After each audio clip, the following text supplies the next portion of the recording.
दोस्तों, चिराग पासवान बिहार में एक्टिव हो गए हैं। वो जगह जगह जनसभाएं और रैलियां कर रहे हैं। इसी बीच चिराग पासवान मंच पर एक बयान देते हैं और कहते हैं कि उन्हें पता है कि उनके खिलाफ कौन साजिश कर रहा है। चिराग पासवान कहते हैं कि मेरे खिलाफ साजिश हो रही है, मुझे रोकने की कोशिश की जा रही है, मेरे परिवार और मेरी पार्टी को तोड़ने की कोशिश की जा रही है। इस साजिश के पीछे चिराग पासवान की कहने की क्या मंशा थी और वो किसकी तरफ इशारा कर रहे थे, इस पर हम बात करेंगे। हमारे साथ चंद्रकांत जी मौजूद हैं। चंद्रकांत जी, आखिर जो बयान दे रहे हैं चिराग पासवान, वो किसकी तरफ इशारा कर रहे देखिए, हैं? चिराग पासवान का जो ये बयान है, ये कोई नया बयान नहीं है। वो बार बार यही बातें कहते रहते हैं कि उनको पीछे करने की कोशिशें हुई। अब आज वो खुलकर कह रहे हैं कि उनके खिलाफ साजिशें हो रही हैं। ये वही चिराग पासवान हैं जिन्होंने कुछ वक्त पहले ये ऐलान किया था कि वो बिहार में विधानसभा चुनाव लड़ेंगे। फिर उन्होंने कहा कि 243 सीटों पर चुनाव लड़ेंगे। फिर चिराग पासवान कहने लगे कि ठीक है, हम गठबंधन में तो हैं ही, हम 70 सीटों पर चुनाव लड़ेंगे।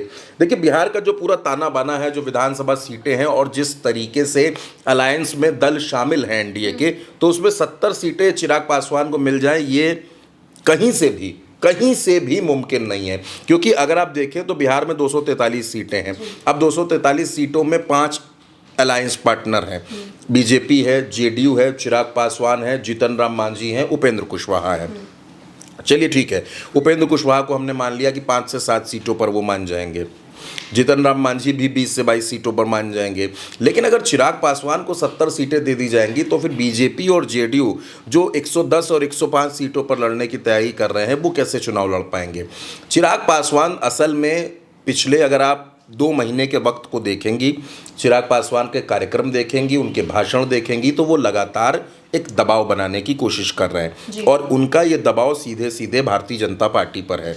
वो जानते हैं कि वो भारतीय जनता पार्टी पर दबाव बनाएंगे तभी बीजेपी नीतीश कुमार पर दबाव बनाएगी। और इससे होगा क्या कि उनकी जो सीटें, जो बीजेपी उनको 20 से 25 सीटें देने की कोशिश कर रही होगी, तो वो आंकड़ा बढ़ करके 40 से 45 सीटों तक पहुंच जाएगा। पहली बात। दूसरी बात यह है कि चिराग पासवान की पार्टी के तमाम नेता, बड़े बड़े नेता, चाहे उनके जीजा हों जो जमुई के सांसद हैं अरुण भारती, वो सब एक ही बात कह रहे हैं कि चिराग पासवान मुख्यमंत्री पद का चेहरा क्यों नहीं। चिराग पासवान की पॉपुलैरिटी पूरे प्रदेश में है, पूरे प्रदेश का युवा उनके साथ है और बार बार ये बातें कही जाती हैं। लेकिन अब चिराग पासवान ये कह रहे हैं कि उनके खिलाफ साजिश हो रही है। तो जाहिर सी बात है कि साजिश कौन कर रहा है? भाई, आपके खिलाफ साजिश करने वाले आपके चाचा थे पशुपति पारस, वो आपकी पार्टी में है नहीं, आपकी पार्टी छोड़कर जा चुके हैं, वो आपके अलायंस तक में नहीं है, तो वो तो साजिश करेंगे नहीं। तो क्या चिराग पासवान बिना नाम लिए नीतीश कुमार पर हमला बोल रहे हैं? उनका ऐसा कहना है कि नीतीश कुमार उनके खिलाफ साजिश कर रहे हैं। क्योंकि अगर चिराग पासवान मुख्यमंत्री बनना चाहते हैं, कोई इसमें बुराई नहीं है, वो मुख्यमंत्री बनना चाहते हैं, उनकी इच्छा है, बहुत अच्छी बात है। यही इच्छाएं पप्पू यादव के अंदर भी होंगी, तेजस्वी के अंदर भी है, हर नेता में होती हैं। लेकिन वो जब बार बार ये बात कहते हैं कि साजिश होती है, साजिश होती है, दूसरी तरफ उनके जीजा ने अभी कुछ दिनों पहले ही बिहार सरकार में कानून व्यवस्था पर सवाल खड़े कर दिए। आप जब कानून व्यवस्था पर सवाल खड़े कर रहे हैं तो आप किसकी सरकार पर सवाल खड़े कर रहे हैं? अपनी सरकार पर, क्योंकि एनडीए की सरकार है। बात दरअसल ये है कि चिराग पासवान का जो मकसद है वो ज़्यादा से ज़्यादा सीटें हासिल करने का है। और मैंने कई बार उल्टा चश्मा यूसी के इसी मंच पर आपके साथ भी और तमाम अलग अलग चर्चाओं में, खबरों में मैंने ये बात कही है कि रामविलास पासवान आज इस दुनिया में नहीं हैं। उन्होंने 2005 में जो नीतीश कुमार के साथ किया, आज 20 साल बाद वही परिस्थितियां बन रही हैं और ऐसा लग रहा है कि चिराग पासवान वैसा ही कुछ नीतीश कुमार के साथ करना चाहते हैं। तब रामविलास पासवान ने नीतीश कुमार को मुख्यमंत्री नहीं बनने दिया था और आज ऐसा लगता है कि चिराग पासवान नीतीश कुमार को मुख्यमंत्री नहीं बनने देंगे। क्योंकि मैं इस बात को आपको मानना पड़ेगा कि जिस जाति से वो आते हैं, चिराग पासवान दुसाध जाति से, वो बिहार में 5-5.5% के आसपास है। नरेंद्र मोदी के हनुमान भी कहे जाते हैं। और अगर वो ये बात बार बार कहेंगे कि उनके खिलाफ साजिशें हो रही हैं, तो असल में वो दबाव भी बनाना चाहते हैं और इसका जो पॉलिटिकल मैसेज है वो अपनी जाति तक भेजना भी चाहते हैं। क्योंकि आप जानती हैं, चिराग पासवान बिहार में लगातार अपनी ही जाति को लेकर राजनीति करते रहते हैं। उन्होंने अपने चाचा को साइडलाइन करवा दिया। आज की तारीख में पशुपति पारस कहाँ है किसी को पता नहीं, पूरी तरीके से साइडलाइन हो चुके हैं।